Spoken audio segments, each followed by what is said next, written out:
Minister, the question asked the progress made to date in resolving the low pay issue in the Defence Forces. And I suppose the operative word there is progress. I was listening to you earlier addressing parallel issues to this, and it seems there's plenty of commissions but no progress. You might actually give some indication as to when we will see the only progress that makes much difference, and that's pay in people serving the armies and the Defence Forces pockets. Sir. Yeah, you might give me a bit more time here now, Chair, because I'm taking questions 1350 and 276 together. I'm not sure we would ever have got to that 276 if it hadn't been grouped.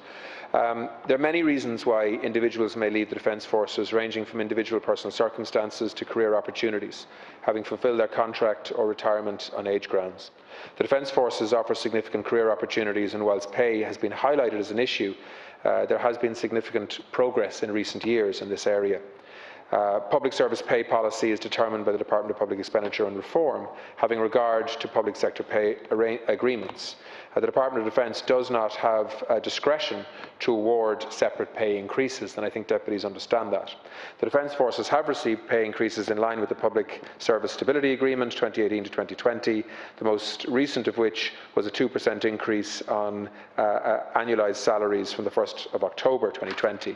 The restoration of the 5% cut in allowances imposed under the financial emergency in the public interest, or FEMPI legislation, was also restored from the 1st of October 2020. In addition to the general ground of pay increases awarded to public servants, members of the Defence Forces have also benefited from the implementation of increases in Defence Force allowances as recommended by the Public Service Pay Commission. These include a 10% increase in military service allowance, the restoration of a 10% cut applied to a number of Defence Force allowances under the Haddington Road pay agreement, the restoration of premium rates for weekend security duty allowance, the restoration of a service commitment scheme for pilots. The introduction of a new seagoing service commitment scheme for naval service personnel came into effect on the 1st of January 2021. This aimed at retaining highly trained and experienced personnel and incentivising seagoing duties within the naval service. The seagoing naval personnel tax credit of $1,270 was applied in the 2020 tax year for members of the Naval Service who served 80 days or more at sea on board a naval vessel in 2019. This tax credit has been extended for a further year and increased to €1,500 for the 2021 tax year. Negotiations on a new public service agreement were held in late 2020 with public service trade unions and representative associations. A new agreement building momentum, a new public service agreement 2021-2022 has subsequently been ratified by the overwhelming majority of public sector unions. The Permanent Defence Force representative associations have yet to ballot their members and accordingly advise the Workplace Relations Commission of formal acceptance or otherwise of this agreement. The agreement provides for a further increase in pay to all public servants, including members of the Defence Forces, should the representative associations advise the WRC of formal acceptance of the agreement. A general round increase of annualised basic salary for all public servants of 1% or €500, whichever is the greater, in October 2021. The equivalent of 1% increase in annualised basic salaries to be used as a sectoral bargaining fund in accordance with Chapter 2 of the agreement on the 1st of February 2022. A general round increase in annualised basic salaries for all public servants of 1% or €500, whichever is the greater, on the 1st of October 2022. The Government remains fully committed to addressing pay and conditions in the Defence Forces, and this is reflected in the programme for government. This provided for the establishment of a commission on the Defence Forces, which was established on the 15th of December, and completion of the Commission's work. And after the completion of the Commission's work, I will consult with the Minister for Public Expenditure and Reform on the establishment of a permanent pay review body for the Defence Forces. So what I'm saying, Deputy, is I know there are problems in terms of recruitment and retention across the Defence Forces. I'm very aware of that. We're working on that. It's not true to say that there hasn't been any progress in relation to pay and allowances. There's actually been a lot of progress in lots of areas. We do need to do more, in my view, and we continue to look at those issues. But we've got to assess the recruitment and retention issues in the round. Yes, pay and allowances is part of that, but there are other factors as well that need to be taken into account. Deputy Ó Cuív.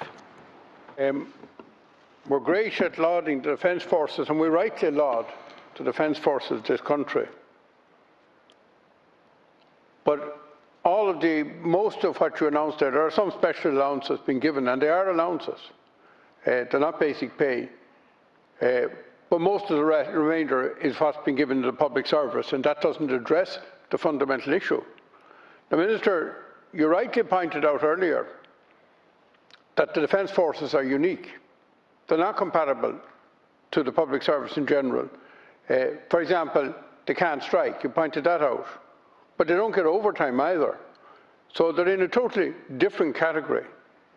And saying that they're, as part of the public service agreements, etc., seems to say, well, we talk about it all right, but we're not going to recognise that there is a special underlying issue that needs to be addressed here. Minister, you talked about setting up a special group to look at the pay of the defence forces. Can you give some indication when that will be set up and when it's likely to give a final report and when decisions will be made on it? Yeah, no, so there's a commission on the future of the defence forces, which in its remit, in terms of reference, is going to look at pay structures and allowances in the defence forces. And then what we have committed to in the programme for government deputy is that when that commission reports to me before the end of the year, on the back of that, then I will consult with Minister McGrath, the Minister for Public Expenditure, on the setting up of an independent pay review body for the defence forces. Because of the uniqueness, as you've outlined and as I talked about earlier, of serving in the defence forces, their inability to strike, to get involved in political lobbying and so on, in my view, serving in the defence forces is quite unique within the public service and requires an independent pay review body that isn't just going to be there to report on one occasion. It's a permanent pay review body that will assess each year pay issues within and across the defence forces. That's what the government has committed to, and I look forward to being able to deliver on that. Deputy Ó Cuív.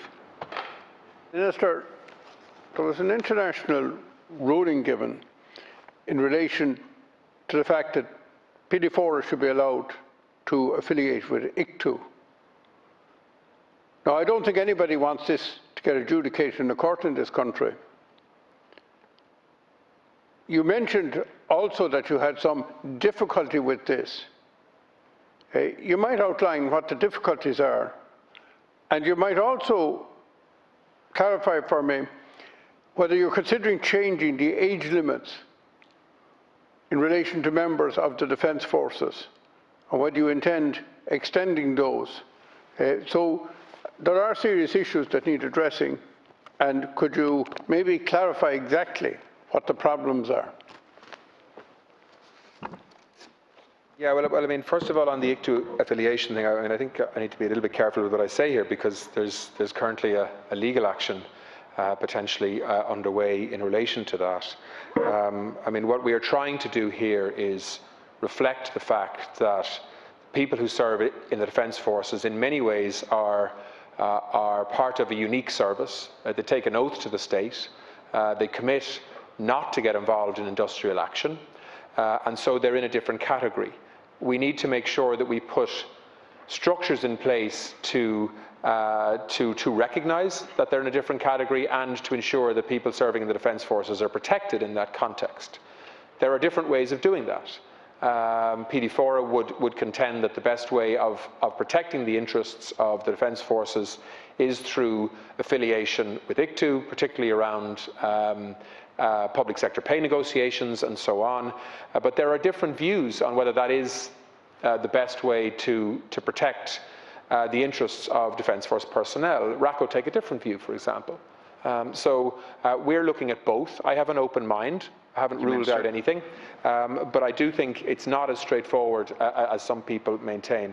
And in relation to to the second issue, we spoke about that a lot earlier in some of the, Thank you, Minister. the previous questions. We have a review coming close to an end now in terms of retirement age within the Defence Forces, and I hope to be able to bring those recommendations soon.